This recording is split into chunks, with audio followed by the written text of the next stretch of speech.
right, what's the best spot? Let's, these lights are bigger than me, so maybe I'll go over here. Good morning, everyone. Glad to see everybody. Welcome to Pirate University, 8th year straight. This is pretty good, right? We even knew we'd have a Pirate University last year.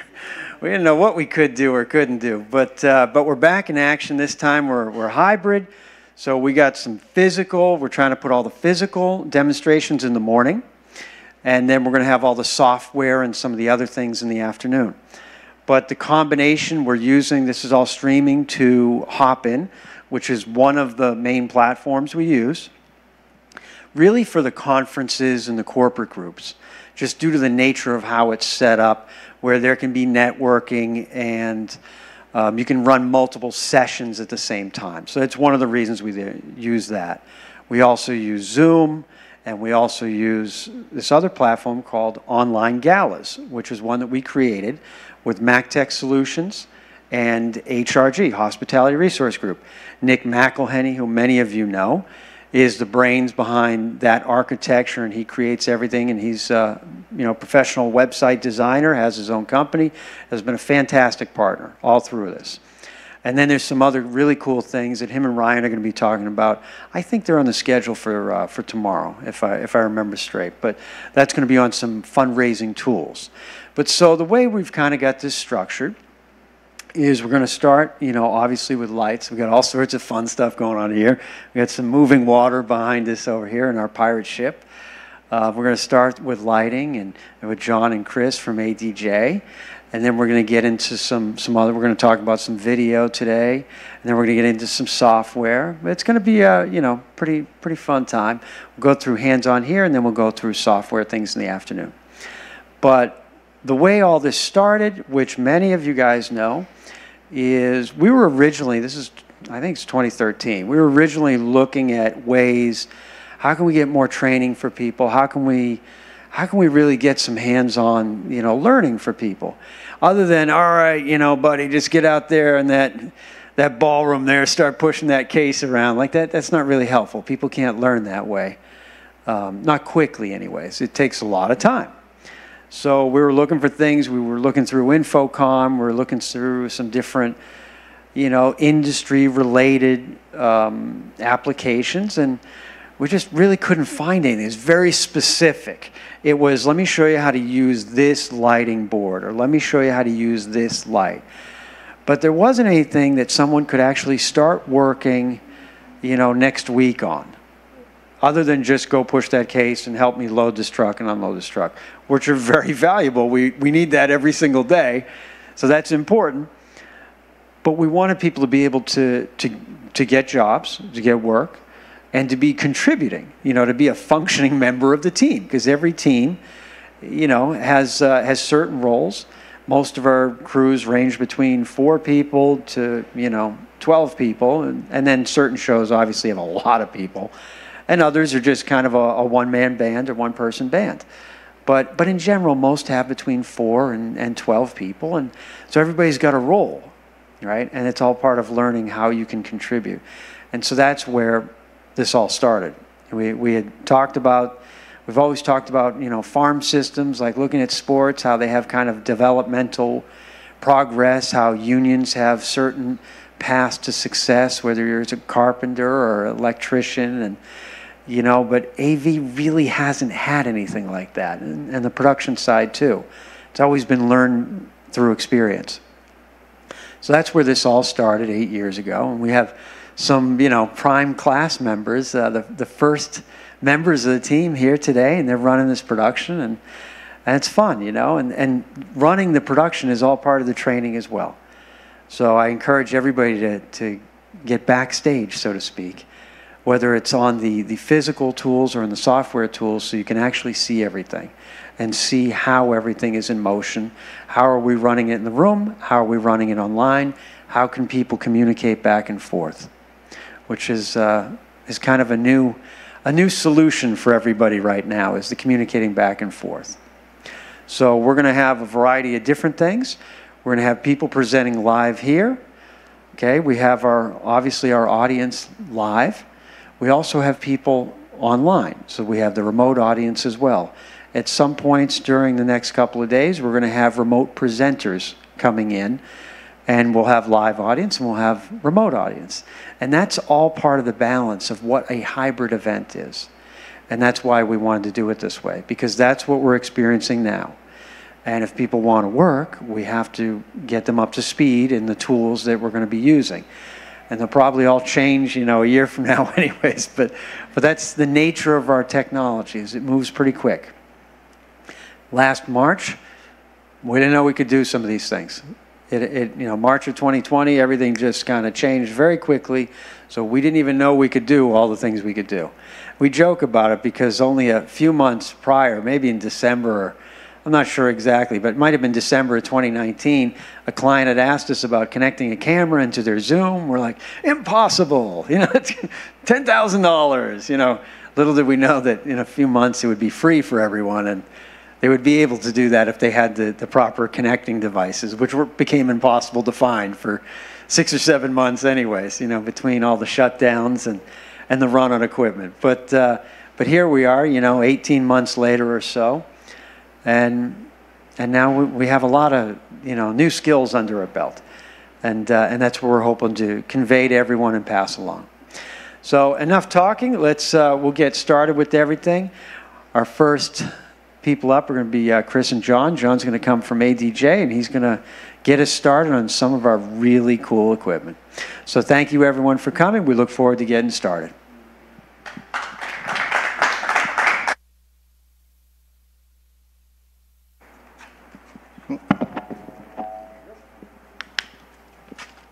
Good morning, everybody.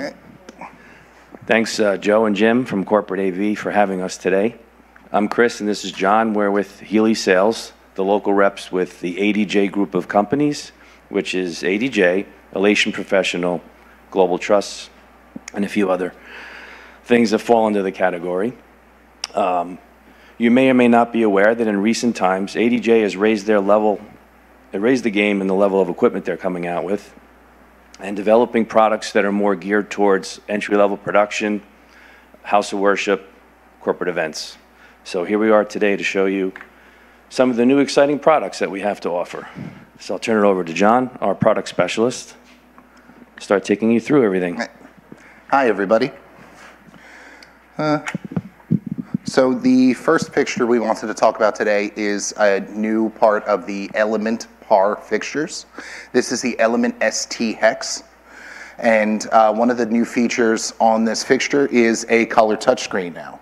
So we have the ability to actually just run this guy right from the color touchscreen. We don't have to worry about hooking it up to any DMX, although we can run it with a remote. We can also run it with a wireless DMX as well, or you can set it to internal programs or static colors. It runs on battery the same way that the other Element Pars do.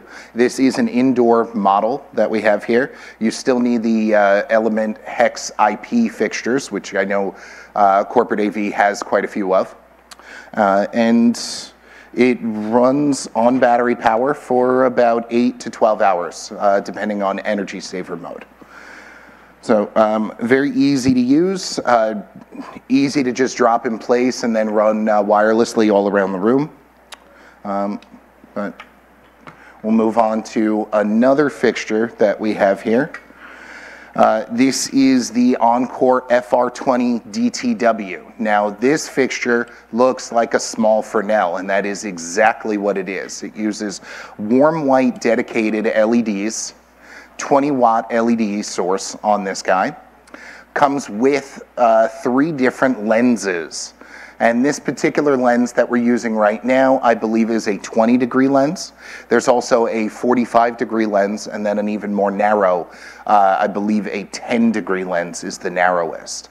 Comes with the barn doors, so those are easy to pop right off. There's also a little safety connection for that as well. And then there's also a gel frame holder for any of your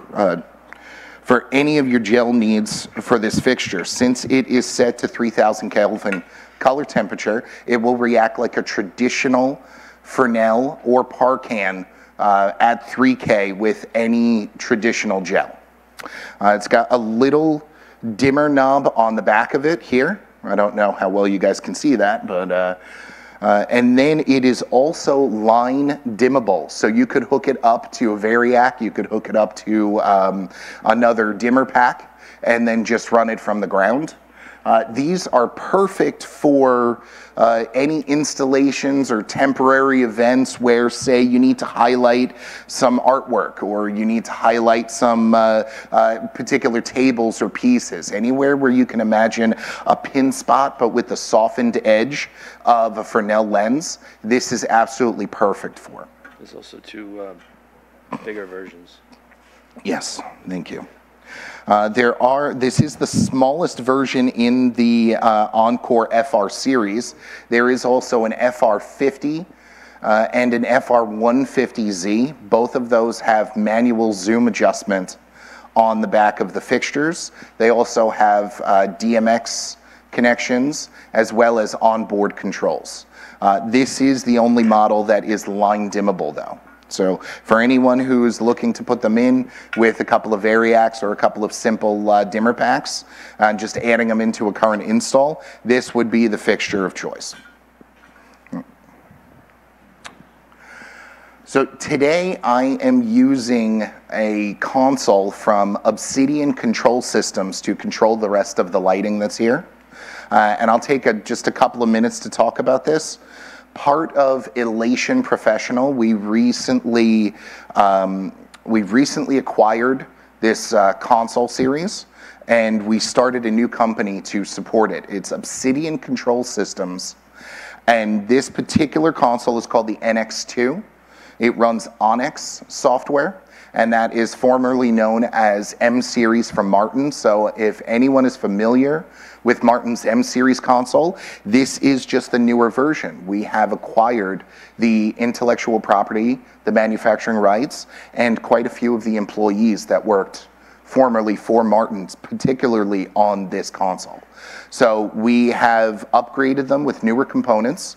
We've changed the licensing around. We've added a pixel mapper to the software now called Dylos. And that is the new pixel mapping engine that we use. And it is incredibly powerful. I mean, we can max out the universes on this thing in no time thanks to that pixel mapper now. All new consoles still have available a capture license. And if you purchase, say, an NX2, you can ask at the time of purchase to register for a capture solo license for free. If you go with the larger console, the NX4, you can get a capture duet license for free. But that is kind of besides the point. I am using this console today. I've got 4 available universes on the back of the console with 5-pin DMX, but I also have a total of 64 universes that I can output from this console using ArtNet or streaming ACN, sorry. The newer software upgrades actually allow us to use streaming ACN or ArtNet over any IP address now. I know a lot of people gravitated towards streaming ACN because of the limitations of ArtNet being on a 2-dot or a 10-dot network out of most consoles, but nowadays with the 4.6 release, we no longer have those limitations. So you can run ArtNet or streaming ACN at multiple frequencies, whether full broadcast or unicast, out of any IP address. So you can go into an install, or you can put this into a new install right along the backbone of the network that's already in the installation. So the next fixture we're going to be running is the Saber Bar 6. Now, I'm sorry if this pointed at anybody today, but this Saber Bar 6 here is part of our Saber series. Saber spots are high-powered LED pin spots from ADJ. We have a few different models. We have a dim to warm, we have a warm white, and then we have a color mixing RGBW. Finally, we have the Saber Bar 6 and a Saber Spot Go. And the Saber Spot Go is a battery-powered color mixing version with wireless DMX. But to show it off today, this is the Saber Bar 6, which is 6 15-watt warm white dedicated LED pin spot fixtures on one bar with one single power supply, 1 point for DMX, either 3-pin or 5-pin. So you plug this guy in, it's got Omega brackets, and the Omega brackets slide on the track. So you can mount this at almost any position in order to have 6 pin spots. This is a perfect LED replacement to those traditional pin spot bars that we always use in event production.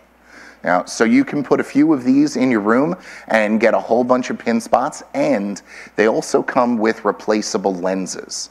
Now, I didn't put any of the lenses in today, so they are all set to the 4-degree pin spot that they are set to natively. But if you put the other lenses over them with a retaining clip, you can get either 10-degree pin spot or even a 45-degree washout.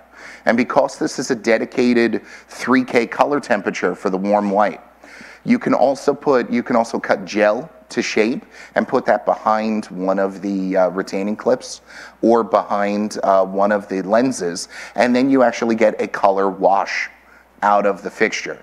Now, it's not truly designed to do that. It is designed for pin spotting, but if you need a wash, last second, you need to throw it up there. We all have been stuck on those events where we're taking an X-Acto knife and cutting gel to shape, you know, just to get it to fit inside of a fixture. Well, you already have those fixtures up, and now you can point them all at the same table if you wanted to, and create a nice wash on the table, as well as pin spotting any of the floral pieces.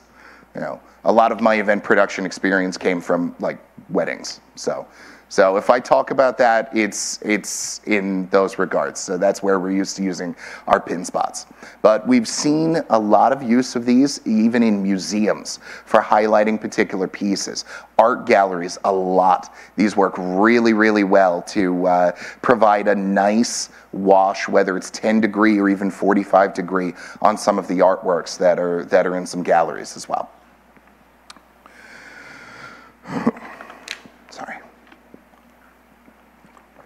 Sorry, as you can tell, I'm kind of losing my voice a little bit. We've done quite a few of these presentations recently, so. I'm going to talk about the Hex Bar 15, which is actually on the floor here, right in front of the pirate flag, so it's kind of shining up on the pirate flag quite nicely.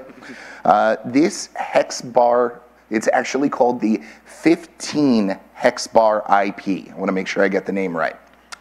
The 15 Hex Bar IP uses 12-watt LEDs, and they're hex color mixing LEDs, part of our Hex Bar and Hex Bar series. So they all match between our 7P, 12P, 18P, 32P, 15P, Hex Bar. Those other ones are Hex Bars and panels, all IP rated.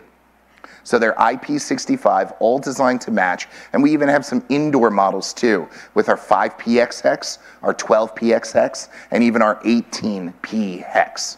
And again, indoor, outdoor fixtures, all designed to work together so that all of your color mixing matches completely evenly all around your room, indoor and outdoor. Now, I know I mentioned Hex color mixing. Hex color mixing is going to be red, green, blue, amber, white, and UV LEDs for these fixtures. So they're high-powered LEDs, and again, IP65 rated. We've even got a little deflector, essentially a little eye shield there that mounts directly onto the fixture, comes with the 15 hex,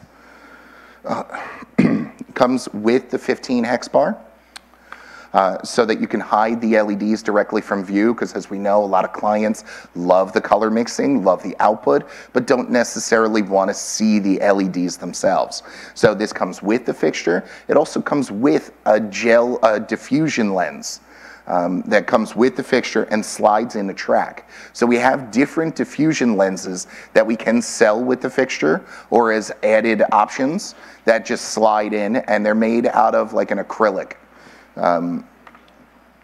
So as you can see, nice smooth color mixing. We can go into some of the amber and warmer colors. I'm just bouncing through some of the different colors on here. We also have adjustable color temperature for all of your warm white to cool white needs. So you can adjust this fixture anywhere from, I believe, a 2700 Kelvin up to a 7000 Kelvin. Then we also have some segment adjustment on these fixtures as well. I'm running this in a more advanced mode right now, an extended mode, which gives me 5 segments of 3 LEDs that I can use for some pixel-like fun, you know, some effects that we can use here. Eye candy. Yeah, eye candy. Thank you. Sorry. Yep. So we'll just run through a little bit of that, and then we'll move on to our next fixture, which is the Lico, the Encore Profile Pro Color.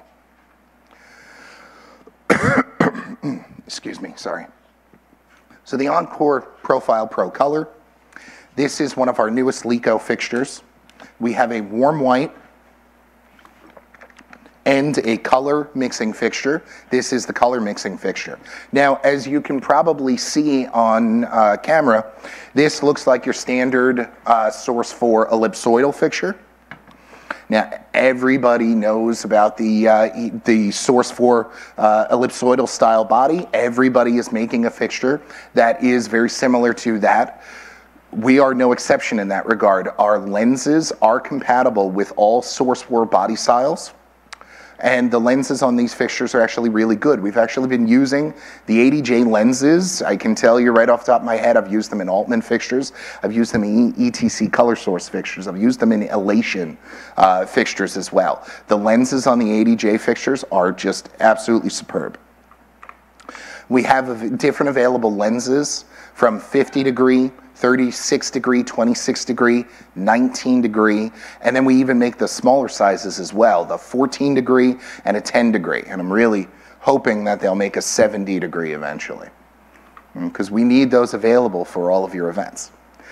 This has a 250 watt, 6 color mixing LED source. Has red, green, blue, white, amber, and lime on the LED chip. Now, this fixture gets you the lime additive, so you get really, really nice white and color temperature balance, you know, your white balance for on-camera use. It's got a lot of advanced features for 4K camera-ready events, so we can have a refresh rate adjustment, we have gamma adjustment, we have magenta adjustment, we have red to green shift, we even have I believe a white balance adjustment on board the LED source itself. Not to mention, you can adjust anywhere from 2400 Kelvin up to 8500 Kelvin. Now, and we still get all the saturated colors too, like a Congo blue, which is what a lot of other fixtures that get all of that white balance capability tend to leave out. You know, mostly because you can do one or the other. In this fixture, we can do it all. High CRI. Yeah. Because of the on-camera ready capabilities, it's got an extremely high CRI. It's also got a really high TM3015 count as well. It accepts all Source 4 accessories, including top hats, barn doors, you know, half hats, donuts, the regular gel frames, as well as gobos, gobo holders, B-size gobos. We prefer that you use those high heat transparency metal gobos if given a choice. We can use standard metal gobos in there, but eventually it will warp the metal due to the incredibly focused LED energy that's coming out of it. I know a lot of people don't think about that, but LEDs, even though they don't put off a lot of heat forward the way that a lamp source does, it still puts out a lot of light energy. So you do have to take that into consideration when you're cutting your gobos. It also has the frame shutters in it, the same framing assembly, and all the other accessories that you could use, including gobo rotators and scrollers and color scrollers and all of those other things too. So the gobo holder. So The next fixture we're going to talk about is one of our outdoor rated series fixtures. Now we have outdoor rated moving heads. They're part of the Hydro series of fixtures. Okay, ADJ has the Hydro series, and we call them X1, X2, X7, and X19. This is the biggest, baddest wash that we have. It's the X19 wash fixture. This uses 40-watt Osram LEDs. Red, green, blue, and white color mixing. So you get very saturated colors. You get a very good zoom range on this fixture as well. I'm going to have to grab that. I forgot to put that in. Silly me. So a 45-degree zoom out to a 6-degree zoom in. We'll just run through a couple of color mixes with this fixture. It is a wash fixture primarily, so there's not a lot of crazy features with it. However, it does pixel mapping. So I'm going to turn that towards the camera in a moment, and we're actually going to do some pixel mapping on this fixture to show you some of the eye candy and the cool effects that you can get with this fixture. It also has white temperature balance for, color temperature adjustment for the fixture. So we can go down to 2000 Kelvin and all the way up to 8500 Kelvin in 100 Kelvin increments on the presets for the light itself. We can also grab it in extended mode and get all of that pixel mapping capability, or you can run it in standard mode and actually get a lot of these chases pre-built into the fixture. But what I'm doing here is I am going to show it off just on its own. So some simple pixel mapping. It's just going to chase itself around in a circle. Yeah, we'll add blue into that as well. Yeah, and then we can strobe the white LEDs around in the background. So we get a lot of different stuff that we can do with this fixture. If I ran a bunch of these into my pixel mapper on Dylos with the NX2 console, we could really map this out and really get some awesome looking effects. But I know with only one fixture, it is kind of hard to picture it, but it is capable, it is there. It is a very powerful wash fixture as well as eye candy.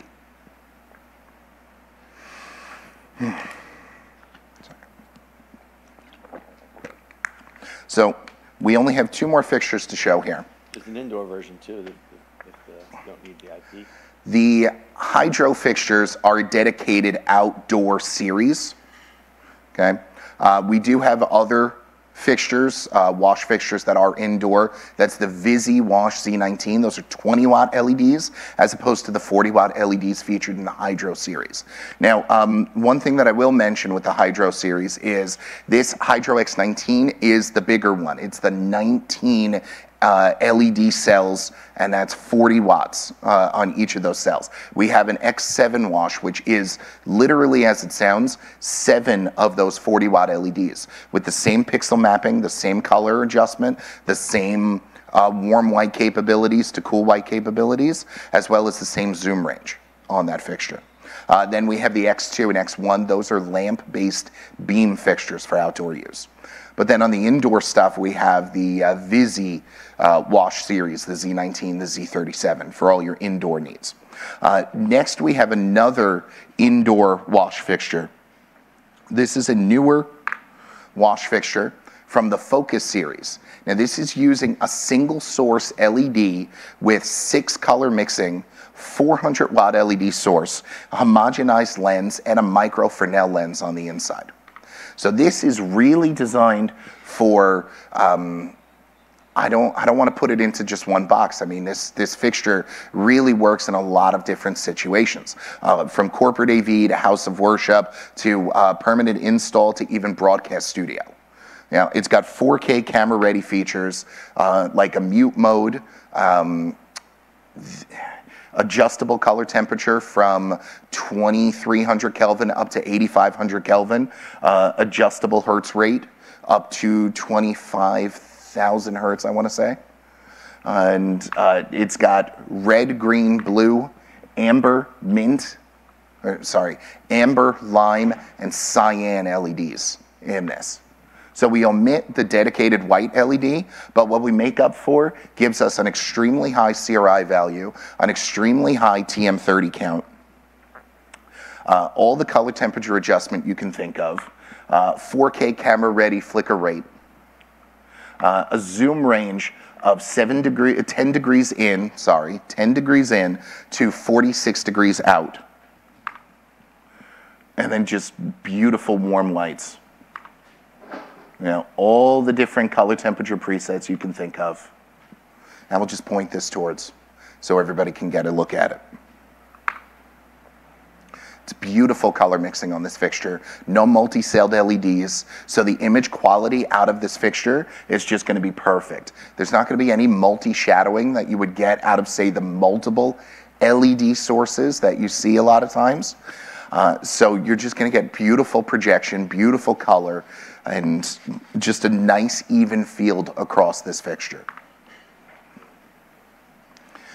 Some newer features that we show on a lot of these lights. We have 5-pin and 3-pin DMX on pretty much all of these fixtures. This particular fixture is using a True 1 connector in and through. I'm using 5-pin DMX for this guy. It's also got USB on the, I believe the USB is on the front of the fixture right here. Now that is for firmware updating now. So ADJ has moved into using USB for firmware updating. So now all you have to do is download the firmware files off of our website, typically our user forum, and then you can unpack the files from the zip file that you downloaded, unpack that onto a USB, put it right onto the light, and you're going to be good to go. No more having to buy an uploader in order to update all the firmware on your fixtures. No more having to harass your rep to borrow their uploader and then never return it. You know, happens all the time. Never. Yeah, never. Never, never, never. No, no, no. But like I said, this is probably one of my favorite wash fixtures coming out from ADJ in recent memory. I mean, I love IP-rated stuff. That's cool. You know, the eye candy is fun. But for a beautiful, nice wash fixture that can really be used in so many different locations and so many different events, it's kind of hard to beat this Focus Wash 400. We do have a couple of little things that it comes with. It comes with a snoot for any of your installs or any places where you might want to hide the LED source a little bit with the snoot. It comes with it. It also comes with a linear lens. So you can add a linear lens on top of this lens, screw it in. You're gonna have to put it in from job to job. So if you want them in at certain points and not, but still you can now give yourself a linear wash fixture on a moving head, using this guy if you add the lens to it. And all of that stuff comes with it. It's not any options that are extra. Yep. And finally, we're going to move to the Focus Spot 6Z. This is the most powerful of our Focus Spot fixtures. We have a whole bunch of Focus Spots.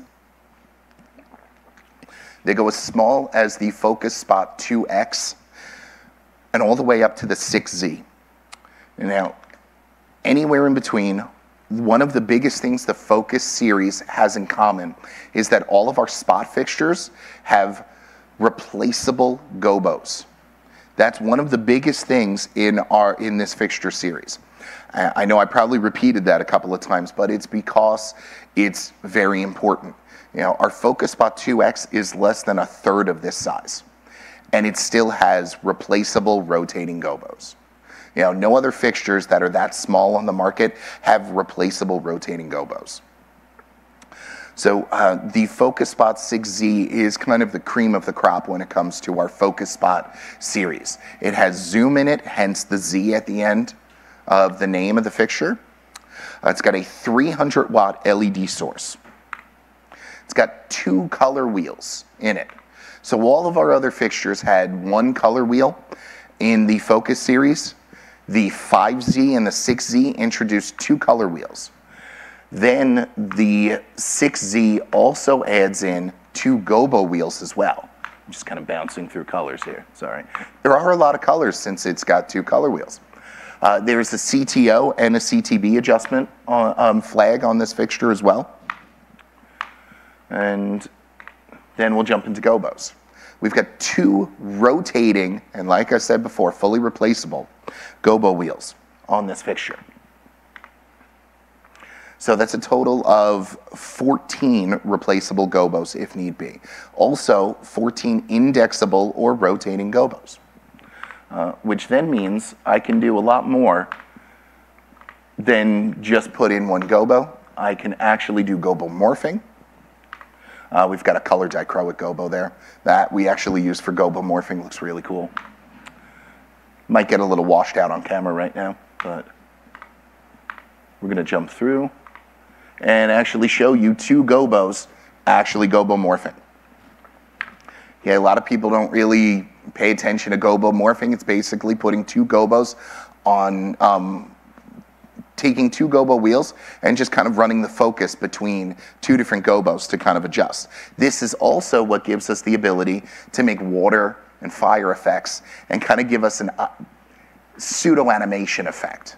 Okay, a lot of other moving head fixtures will put an animation wheel in order to achieve this effect. We can achieve this with 2 rotating gobo wheels.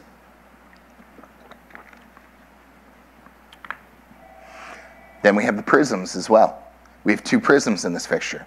We have a, correct me if I'm wrong, because you have the cut sheets, sorry. I believe it's a 6-facet circular rotating prism, and then a 5-facet linear rotating and indexing prism as well. They're both 6-facet. Both 6-facet. Thank you, Chris. Sorry about that. No, so yeah, I took the gobos out, and you can see 6-facet rotating prism on its own. Yeah, we'll run, I believe, there we go. So we've got a gobo with the linear prism in as well, so you guys get the idea. Okay. Then, of course, that's the prism by itself because it was a little out of focus before. You know, I have to be thorough. Okay. And then, of course, we were talking about this fixture has 2 of everything pretty much. It's got 2 frost filters as well. We have a light frost filter, which is designed to do a softened pattern on your gobos. So you would get a nice sharp gobo, and then you would soften it by throwing the frost in. That's to kind of make up for the fact that we're using these LED sources nowadays. In the past, you would be able to take a lamp-sourced fixture, throw a gobo in, and take the fixture out of focus. That softens the pattern on your gobo. Nowadays with LEDs, if you do that, it looks really ugly. You know, because you get all of these little LEDs in a honeycomb and they just don't look right. So lighting manufacturers have now started throwing a light frost filter in so that you take your sharpened gobo and you throw your light frost on top of it and it softens the pattern. And of course, as I'm talking about this, I realize I did not put it into this cue list. Silly me. So we'll do that right now. We're going to get a gobo. Here we go. We'll take this pattern gobo. Now you can see, take it out of focus, doesn't look right. Okay, so we're going to adjust a nice sharp focus on this fixture. Okay, and might as well stop rotating there. Now we're going to throw that light frost in. So we throw the light frost in, now we have a softened pattern again. So we're achieving that effect, we just have to do an extra step. You know, and now people dealing with LEDs nowadays know that's what you need to do. The big difference between the light frost filter and the heavy frost filter is this. I took that light frost filter out, that's the heavy frost filter. This is my wash frost filter. I only bring that up because I put the wash frost filter in here, and then you can put different colors up from our 2 color wheels. Okay, so now we have a fixture that can act as a wash fixture in a pinch. It's not made to be a wash fixture, but with this frost filter in and all the different color choices, we can use it and then match our other fixtures to match the color that this can output. We also have a really large zoom range on this fixture too, 10 degree to 25 degree zoom range. So this fixture really is the cream of the crop when it comes to our Focus series. For our spot fixtures, we use the Focus Wash 400 as a companion fixture to this a lot. And then a couple of other advanced features. I mentioned the sorry, I mentioned the USB for firmware updating on these fixtures. It's also got 3-pin DMX, 5-pin DMX. It even has ArtNet in and through, so it's got a gigabit switch inside of it. And then it uses True 1 power for power in and through.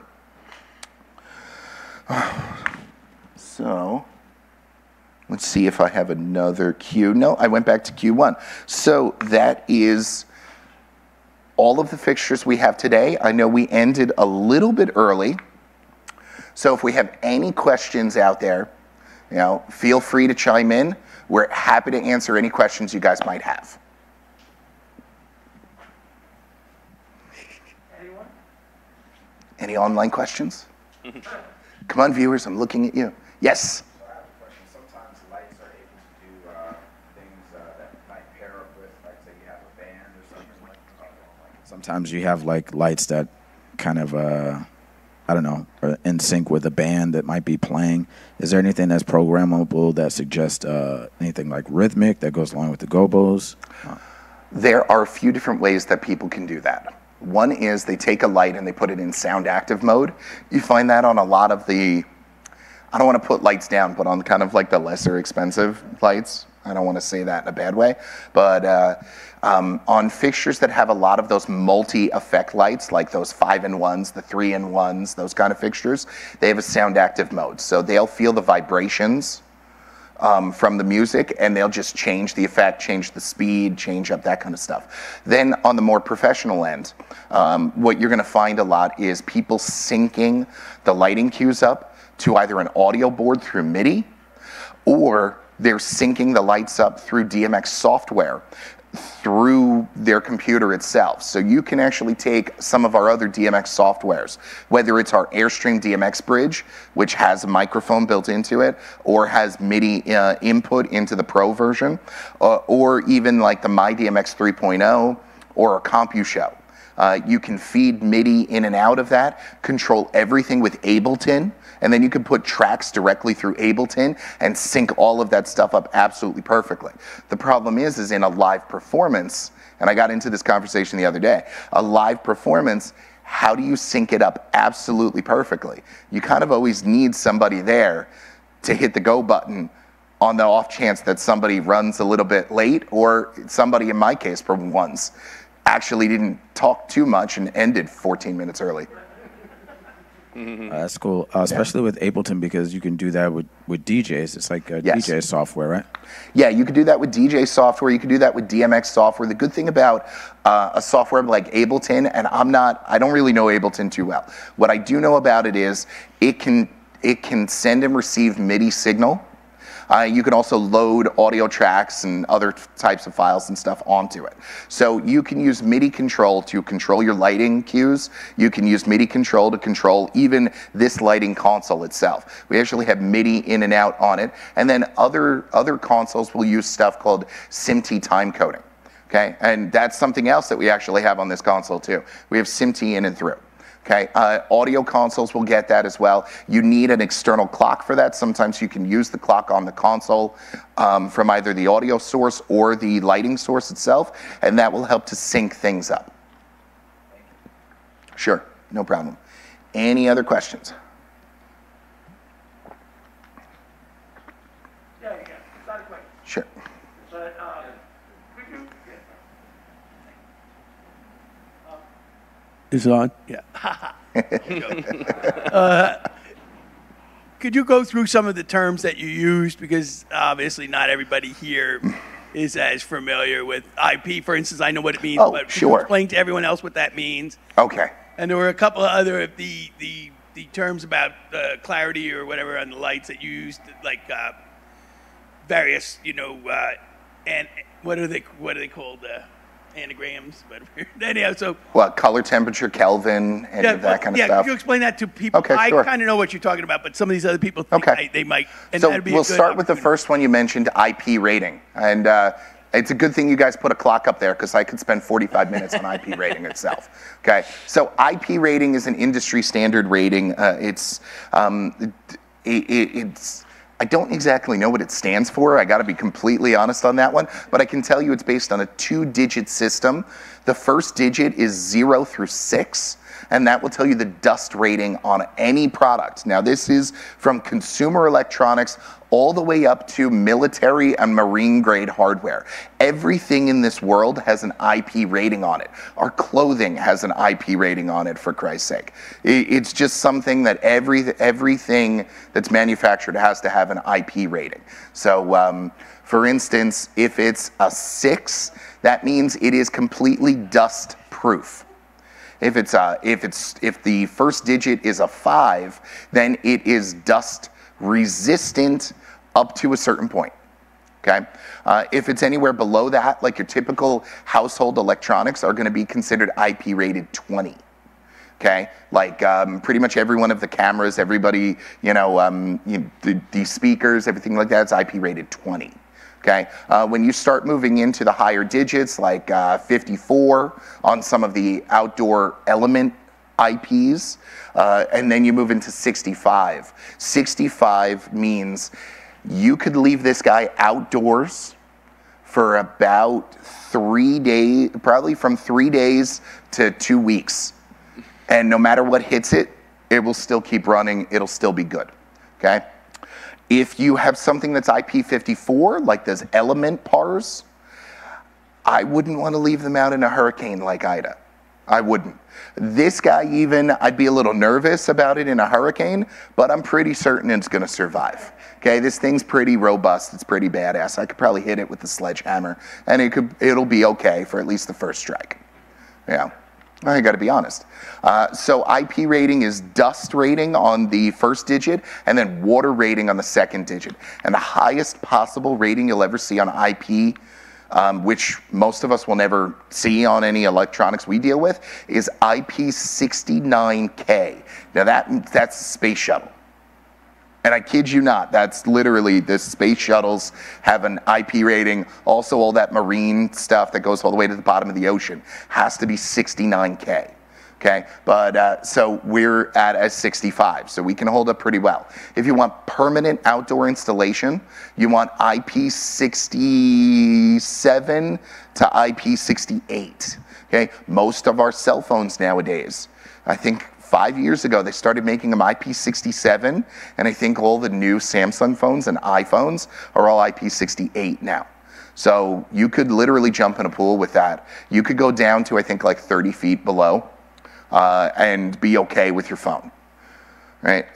Don't quote me on that, though. That's by legal reasons, I'm not going to take responsibility if you go into the ocean. Fountains are usually IP68, right?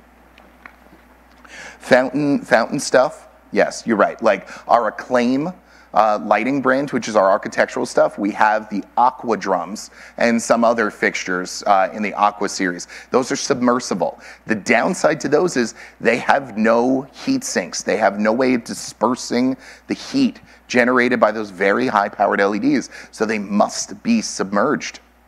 Okay? Right. So if your fountain stops running water and the water drains out, your lights are going, they could start a fire. They could catch on fire. They overheat, because they need to be submerged in those cases. But those are rare instances for that kind of stuff. So we've got a few more minutes. I'll talk about a couple of the other terms we're using. Kelvin for people is in regards to the color temperature spectrum or the color temperature range of white light. Okay, the lower it is on the Kelvin range, the more amber, more red it's going to look. Okay, as what we consider soft white light is 3200 Kelvin, sometimes called tungsten. I know some people who are lighting nerds would like to argue with me that tungsten would only be achieved at 2700 and below. I don't want to get into all that. Okay, but what we consider soft white light is 3200 Kelvin to 2900 Kelvin.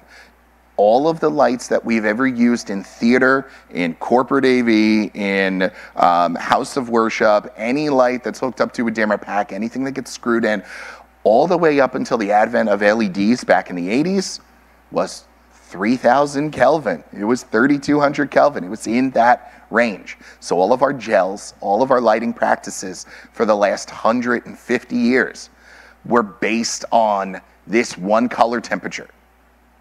Okay, so now that we get into LEDs, we have the ability to adjust that stuff. Okay, we had the ability to adjust it previously, but it used certain gels. Once we started using a lot of on-camera stuff, we started moving into correcting that color temperature into a more daylight-looking color temperature. So just to give you guys a quick rundown, the fluorescent lights that are up above you, which are actually, I think those are LED tubes, but they are probably set to a 41 to 4,200 Kelvin. That is typical color temperature for a fluorescent tube and an office setting. Then you get up to other benchmarks like 54 to 5,600 is called daylight. Now again, that's another argument with some video guys, because some video guys will call daylight 6,400, which is actually considered bright white. And those differences are 6,400 would be what the human eye perceives in a very sunny day, whereas 54 to 5,600 is going to be what the human eye perceives on a cloudy day.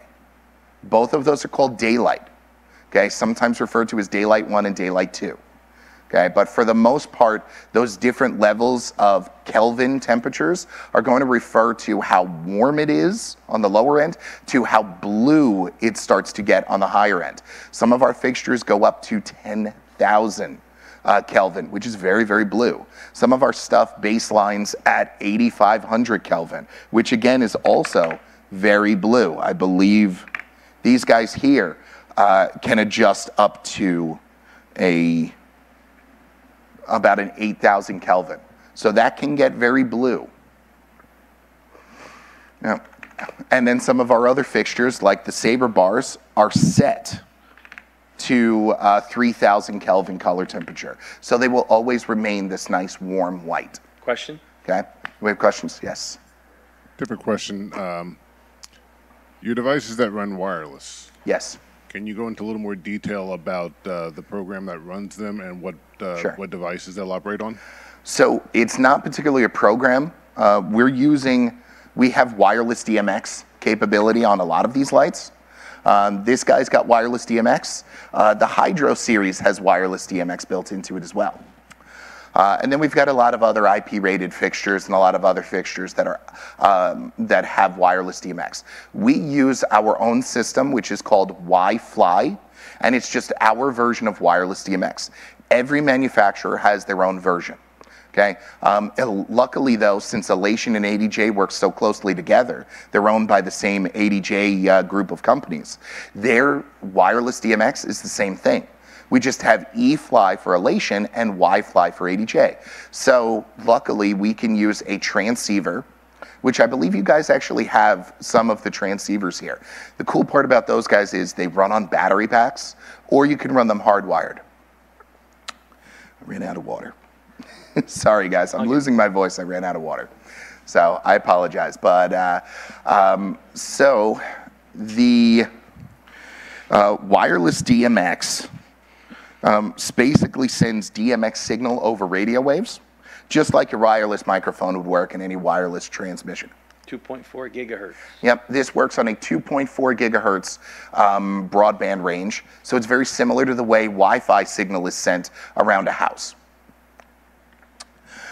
It needs a transmitter point, and it needs a receiver point. Oh, thank you. Thank you. So luckily, if the fixture has it built into it, that fixture now has a receiver built right into it. So we would need a transmitter. We plug the transmitter through DMX into any console or DMX source. Now we have some stuff that outputs Wi-Fi normally, like the Airstream DMX bridge. That will actually output either wired or wireless DMX. But any lighting console or lighting software that outputs physical DMX will, you know, it's funny, I had a couple of these in my car and I decided not to bring them in. But yeah, this is a Wi-Fi EXR battery transceiver. This is what you guys have here at Corporate AV. So it's great that you guys happen to have one. You know, you can input DMX, you can output DMX physically from it, and then it can transmit or receive the wireless signal. So you could plug this in line at your event, set up a whole bunch of these guys around your room, send wireless signal out to those, but then hardwire the rest of these fixtures so that all your movers are still hardwired, but all your around the room LEDs are all wireless. Now, very, very convenient for these guys. Plus, it's got 16 different selectable radio frequencies or channels that it'll work with. Set the channel on this guy from either 00 all the way up to 15, and then set it on the receiver end on these guys, and they'll be talking almost instantly. It's good to put it up high, too, when yes. you're doing events. Thank you, Chris. Thank you for reminding me that. I say this all the time, and usually I'm the one who always usually forgets to mention it, even though I'm the one who makes a point to say it. Okay, if you put this up above people's heads, the transmitter end, okay, you have the best chance of getting line of sight to your receivers. A lot of people don't think about that, but if I am in a room with about 300 to 400 people and everybody's got cell phones, everybody's got Bluetooth on their watch. I don't have a watch, but you know, Bluetooth on their headphones, Bluetooth on their eyeglasses now, for Christ's sake. You know, it's a little crazy, but you know, there's wireless signal everywhere. And if we put this transmitter back here behind some of my lights on the table, going through the human bodies that are all there, that are all made up of salt, saltpeter, lime, and water. Okay? Sorry, I love Full Metal Alchemist, so I know what's in the human body. I can't help it. But so if you put this up above people's heads, you have the best chance for wireless transmission for line of sight to all your receivers in the room. Okay. Now, I know people will say, well, you know, what about, it's still got to go through the human body. Yes, but now it's sending the signal out in a dispersal pattern, and it's got the best chance of hitting them if it's up above people's heads. So always take that to heart. And we've got 30 seconds. Yes, thank you guys for helping me fill up the time. Talk about CRI real quick. CRI, okay, so CRI is kind of becoming a little bit invalidated now, okay? A lot of people still want to use CRI, but it's color rendering index. That would be how the color is perceived on skin tone, very particularly on skin tone shades, on camera. It is becoming a little bit outdated because people are going with a little bit more reliable calculations, like TLCI, but TLCI is specific to moving cameras or motion picture cameras as opposed to still cameras, whereas CRI covers both still and motion. And then TM3015 is kind of the new one that people are using because it uses 3 different measurements to create its overall on camera for both still and motion for a fixture. So manufacturers could actually trick CRI counts on their specs, and then it still not look quite as good. But TM30 is way, way harder because it takes the gamut, it takes the red value frequencies, and it also has an icon measurement as well, or graphical measurement. So given the choice, look at a TM3015 count to see how good your fixture will be for on-camera use. Okay. Awesome. That's everything. Thanks, everybody. I will no longer talk for a week. Don't waste your words. Do you have some time for people to come up and take a look at these things? Or? If you do, absolutely. Sure. Yeah. Absolutely. Sure. If anybody wants. Yeah. Right now, we have a cancellation for the next presentation. So currently, we have a little bit of time. But if anybody wants to come up and take a look at this gear, you know, get a closer look, this would be a good time to do so. And if you have any other questions, talk to him because he can't speak anymore. All right.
Also, anybody's curious to see how everything is set up for what we're doing here, you know, you can go back behind the curtain there. Don't touch anything unless someone lets you touch it, but you can, you know, yeah, hit the red button. No, and feel free to ask questions and stuff, because obviously we're very pleased with, you know, being able to do this for everyone. So it's a good opportunity to go check things out, and you can ask some questions.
Healy